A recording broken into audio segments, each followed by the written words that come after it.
آپ صلی اللہ علیہ وسلم نے فرمایا پڑوسیوں کو کچھ نہیں کہنا. یہ ہے اصل طریقہ، یہ ہے آپ صلی اللہ علیہ وسلم کی سیرت.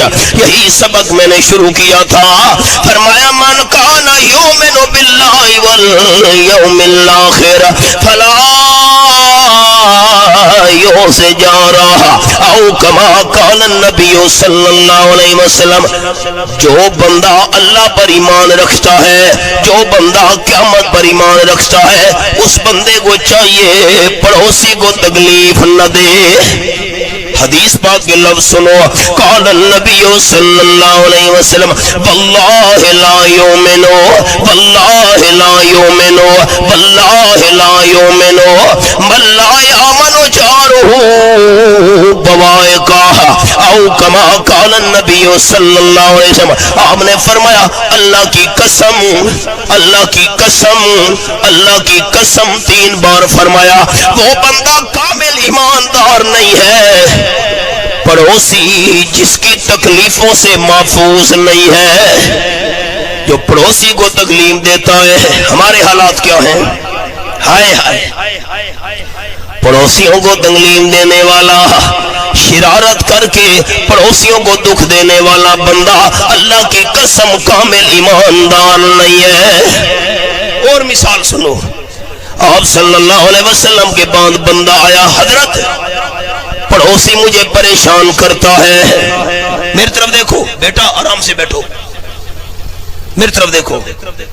حضرت پڑوسی مجھے تکلیف دیتا ہے. ہم ہوتے تو کیا کہتے؟ خیر مار، پھر صلح کر لیں گے. واہ بھائی واہ. آپ صلی اللہ علیہ وسلم نے فرمایا پڑوسی تجھے تکلیف دیتا ہے، گھر کا سامان نکال کر باہر گلی میں رکھ دے. راستے میں جی ہاں، کوئی پوچھے کیوں سامان باہر رکھا ہوا ہے، اس کو جواب دینا پڑوسی مجھے تنگ کرتا ہے. اچھا، بندہ گیا، سامان اٹھایا، راستے میں رکھ دیا، ساتھ بیٹھ. ہمارے والے سامان تو تھے نہیں، سارا گھر بھرا ہوا ہے ہمارا سامان سے، نہ تھوڑا سا سامان معمولی سا راستے میں رکھ دیا، خود ساتھ بیٹھ گیا. ایک آدمی گزرا، اس نے پوچھا یار کیا بات ہے، کیوں سامان باہر رکھ کر بیٹھے ہو؟ کہا پڑوسی تنگ کرتا ہے. اچھا میں بات کرتا ہوں. وہ بندہ گیا، ٹھک ٹھک ٹھک ٹھک، پڑوسی باہر نکلا. اس بندے نے کہا کیوں یار اس کو تنگ کرتے ہو، سامان باہر رکھ کر بیٹھا ہوا ہے. پڑوسی نے کہا یار جاؤ کام کرو اپنا. دوسرا بندہ گزرا، یار کیا بات ہے، کیوں سامان باہر رکھا ہوا ہے؟ پڑوسی تنگ کرتا ہے. کہ اچھا میں بات کرتا ہوں. اس نے جا کر دروازہ کھٹکھٹ ٹھک ٹھک ٹھک ٹھک، یار کیوں اس کو تنگ کرتے ہو؟ 8-10 بندوں نے جب جا کر پڑوسی کا دروازہ کھٹکھٹایا، پڑوسی تنگ آ گیا. اس کے پاس آ کر منت کرنے لگا اپنا سامان گھر میں رکھ، میں تجھے تنگ نہیں کروں گا. اس نے کہا میں گھر میں سامان رکھتا نہیں.